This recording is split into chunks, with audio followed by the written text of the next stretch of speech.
Hi, welcome to Everyday Board Games. I'm your host, Daniel. I'm your host, Daniel. And we're here today with another review, this time with White Hat from Dragon Dawn Productions. And a caveat, just to let everybody know, this is a review copy that was provided from Dragon Dawn Productions. That's right. So, we have not met them personally, but we did briefly meet we met them personally at the Gamma Expo this year, 2024. We just wanted to give that out. While we do not know them directly, on a personal level, they did provide us this free copy, and we have played it a number of times, so that way we can provide you with a review for this game. Yeah. So let's talk about what is it. What White Hat is an interesting trick-taking game. Mm-hmm. So if you're familiar with trick-taking games such as one of my personal favorites, Little Devils, or just classic ones like Spades and Hearts and Rummy. Mm-hmm. That's what it is at its core. What you want to do in this one, because there is a board on there and you're moving your pieces, you want to have the lowest score. So you think golf, you want to have the lowest score. And you're basically a group of white hat hackers trying to find security insecurities, I guess you could say, internet insecurities, and basically let people know, hey, this is what's going on over here. There's some interesting aspects of it when you're doing the trick-taking part that we'll get into in the review. But at its core, it's a trick-taking game where you want to win tricks because you want to get the cards out of your hands because they have a point total on them. Yeah, which makes it a little bit different than most trick-taking games because you can play of a kind. There is no suits in this game, and we'll get a little bit more into that during the review as well. But I also do want to clarify that you do not need to know hacking terms or...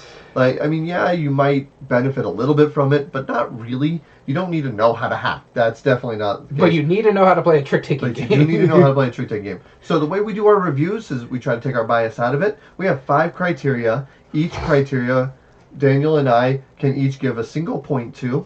They are known as Daniel points, or Daniels. Mm-hmm. And this can get a total of 10 Daniels based on each of those 5 criteria, 1 point for each of us. So is there one that you want to go straight into? Well, we always start with ease of play. We flip the coin of doom. Whoever gets the flip will explain what is in ease of play. So here we go. Here's our coin of doom. And that would be I'll be starting us off. So ease of play has 3 simple sub-criteria for it. First is how simple and familiar the mechanisms are. The second part is the likelihood to get it to the table, whether that's based on theme or how it plays. And how easy is it to learn, understand, and or teach. Go ahead. All right. So I'll start us off because this game, as you said at the top of the thing, it's a trick-taking game. A lot of people are familiar with trick-taking games, although not as many as probably claim it. And this is definitely an alternate take on it. But it is definitely a trick-taking game because by winning a trick, you are shedding cards from your hand. It's also a little bit of shedding in a way because you're going to get points in a few different ways. As far as likelihood to get to the table, I was really attracted to the theme. Hackers is a hilariously bad but fun movie. It's a guilty pleasure movie for me. It's a guilty pleasure movie, right? And the whole idea of hacking hasn't been done in board gaming all that much. Yeah. And especially the fact that it's called, White Hat. I know there's a Black Hat as well, which is the predecessor to this. It came out before this, if I'm not mistaken. This came out afterwards, and this is their newer one. And it's based off of that same idea. That's what predecessor means. You're doing it right. So I was just making sure. But if you understand trick-taking game, it's easy enough to adapt to this. However, as far as ease of play goes, there are some flubs that I had with it personally. I don't think it's not difficult to understand. In fact, it almost kind of goes Gin Rummy-esque because the way you play your trick, since there is no suits, you're playing of a kind. So I could do 3 of a kind of something. And if you're able to play 3 of a kind of something that's higher, the trick, you're potentially going to win the trick.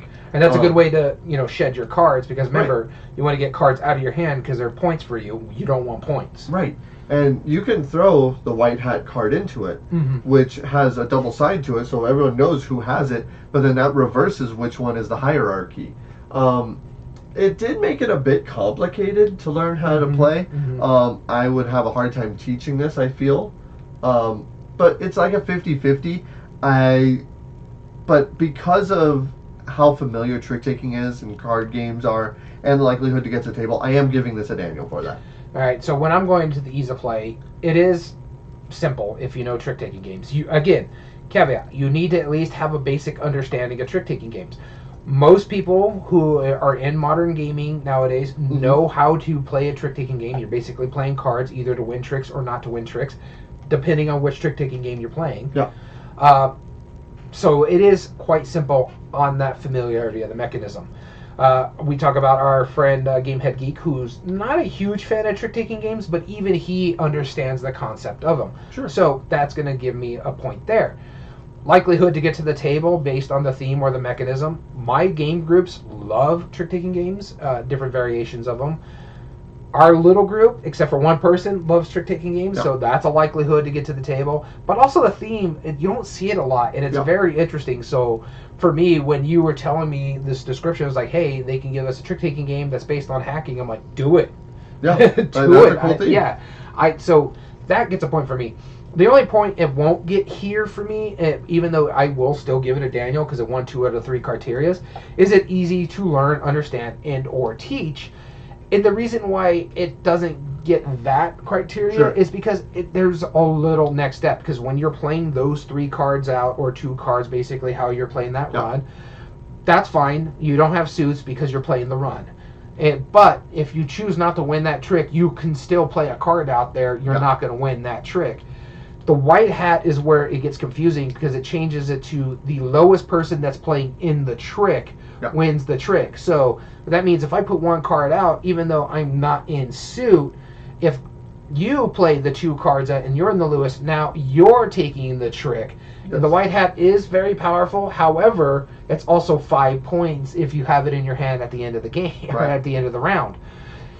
So yeah, it's just that extra step right there. It wasn't easy to teach and learn and stuff like that. But luckily enough, when we played it with people who know trick takings and kind of grokked it pretty quickly. Yes. But out of everything there, it's still getting a Daniel for me because it meets 2 of the 3 criteria. All right, our next one is replay value. This one is me. And replay value, we mean the length and time and scaling well, how long the game is depending on the number of players. Is a 4-player game going to add too much time to a 3-player game kind of thing? The minimum number of plays for a full experience. Basically what we mean on that is if you play it once and you already know how it happens. Yes. Campaign games have a better chance of getting a point on this one because you aren't going to get the full experience until you complete the game. In expandability, where there's existing expansions up to future expansions or expansions that are confirmed by the designer or publisher. I should have looked into this because I forgot. Does this have an expansion? No, I think it only has the Black Hat. Yeah, which okay. is the predecessor. The predecessor, which is fine. I didn't think it did, but so it's not going to get the point there. For me, the length and time and scaling well, it's fine either way. And what I like about it too is that in the 2-player variant of it is not that difficult to play. You don't have a dummy player. You just get a little extra something. I can't remember exactly what it is because it's been a while. But the 3-player, 4-player, 5-player, I think this holds up to 6 players. 1 to 6. Yeah, so it scales really well. The time doesn't change too much because everybody's playing their cards. Once someone's out, that's it for the round. Right. Then you score up and you move into the next round until one of the 2 in-game requirements happen. Sure. Minimum number of plays, the full experience. What I like about this, it does not need an expansion because this has so much variability in it. Yes. You have a variant that comes in here where you're playing the FBI is going after you. Right. So something is triggering in there. You have these boards that you're drafting and putting on the board that gives you more spots and more powers. So out of the box, you could just play the base board and it has something. And then you have these tokens that you can place on the board. And then there is a special power on one of those things that when you get it, you could add a new thing to the board, basically changing the game as you're going. And so for that, it's getting 2 out of the 3 again for me. So I am giving it a Daniel. All right. So length of time scaling well. The fact that I think it's still kind of a longer game for even being a trick-taking game. Yeah. It does stay a little bit longer than most of them. Yeah. But then again, some trick-taking games you could play for the whole night, technically, right? But the fact that this is a trick-taking game that goes from 1 player to 6 player. Yeah. Huh? One? Like it has a solo mode? variant, yeah. That's odd, right? And it has 2-player variants, which is difficult in trick taking. Normally you have to have games dedicated to that fact. Length of time scaling well does do that because that scaling is pretty impressive. Minimum number of plays for the full experience. Again, there is the modularity. There is different variations that you can put into it, like different boards, different levels of honeypots that get stuck, ways to unstick them. You know, like move someone back to the beginning. Yeah, move other people around the board. That's an interesting dynamic that I don't see in too many trick-taking games. Now, it looks more complicated than it is, but the fact that once you get that basic game, you're like, oh, okay. This is something you could probably sink your teeth into more. So again, this gets 2 out of 3 for me. This is a Daniel. All right, so moving on to our meaningful choice. All right, here we go. I'll be starting this off. And first off, a meaningful choice. Can you impact other players' strategies in this game? For a trick-taking game, that's really important. Player interaction, that's depth of strategy, tactics, or skills. How you play, can I change the way I play? How am I going to respond to these plays? Do I have enough choice that I can make meaningful decisions throughout the game? And finally, do arbitrary choices or analysis paralysis negatively impact the game? One of the coolest parts about this game that I absolutely love, and I was like, this is the smartest thing to do, is the fact that the white hat card is double-sided. Yeah. That is so obvious, it's frustrating that it's like, do I play these? Like, but then I know you can reverse it. Who has the white hat? The one I can tell who has the white hat. Yeah. Oh, you have it facing away in your hand. Why is it backward? Oh, wait, no, it's double-sided. Right? I know exactly how you can potentially play. And that alone makes the choice so deep that it is unlike most other trick-taking games. Because we haven't mentioned something about this game that I like about it. You have the white hat card and you have the jester cards. Yes. Which are either 14 on their own or they count as any card when you're playing a set. Yes. Yeah, which is kind of like jokers, but yeah. like a king was a joker, right? Yeah. Yeah, and it's so bizarre, right? And how they trump each other and how you do that. But then on top of that, trick-taking games are normally one card follow in suit. Well, you can choose not to follow in suit even if you can play in suit, right? Mm-hmm. If you have a 3 of a kind and you're like, I don't want to waste my 3 of a kind, you could still do it, but now we get rid of some cards, but at the same time, you might not want to because then you might be the only one who leads if a 3 of a kind goes again. I love that. Like, that's such a cool, rich decision. I think you and me were actually kind of surprised with it when we were playing. Yeah. We're like, wow, oh, there's a lot more depth to this than I was thinking. Now, hugely tactical. Your impacts definitely impacts the other players. Mm-hmm. You can kind of read what card or who has what cards. I remember at one point our friend was like, does he have the card? And he threw it down. He's like, and I played my cards. He was like, yep, you had it. That made the round. Yeah. It was like that was the time that I decided.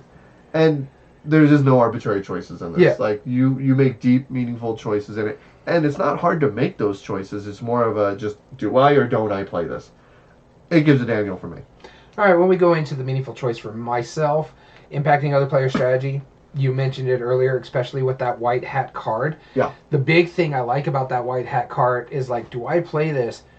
I know you have it. I got to be careful if I play this because I know I'm still playing in suit, but that's going to make it lower. But I get to get rid of these cards. Right. Because say you played like 3 8s. And so I'm like, okay, I want to play these 7s because I want to get them out of my hand because they're a lot of points. I can play these 3. That's basically taking 6 or so points out of my hand. Yeah. But if our mutual friend Dom is going to play that white hat card, that more than likely means I'm going to get this trick because I played the lower suit, which means I get the white hand card. We're about to score because somebody's going to come out of their hand here soon, especially if Dom plays it or something like that. Mm-hmm. So it's that little push and pull impacting other players' strategies. You don't even have to play the card to impact someone else's strategy because they're looking at you and your little white hat card and be like, do I do this? Do I? Oof. Yeah. So I love that aspect. So yeah, that's a point right there. The depth of strategy. You have to be strategic to how you play this game. You have to be strategic how you play that white hat card. Right. You have to be strategic how you play your jesters. So it does a lot of that. And then there is no arbitrary choices. You have to make smart decisions as you're going. And the AP is not really there because it plays so quickly. Right. I do like that aspect of it. So yes, it gets a Daniel for me. That is my third straight Daniel. So same here. All right, next one is game immersion. All right, so game immersion. First off, is the game fun to lose? Like, can you have as much fun losing this game as you can winning it? Are you going to finish the game and go, I bet I could have done better? Next one is player interaction, like table talk, role playing, getting into the theme of the game. That's a big one. And finally, memorable stand-up moments. Is there parts in this game that make you stand up and go, wow, I'm going to be telling people about that later. Mm-hmm. For me personally, I do think it's fun to lose. I'm okay with this. As fun as any other trick-taking game is. There is that tension as you're playing it, and I feel that. As far as role-playing, I always hit towards, like, does the theme match the mechanisms or anything like that?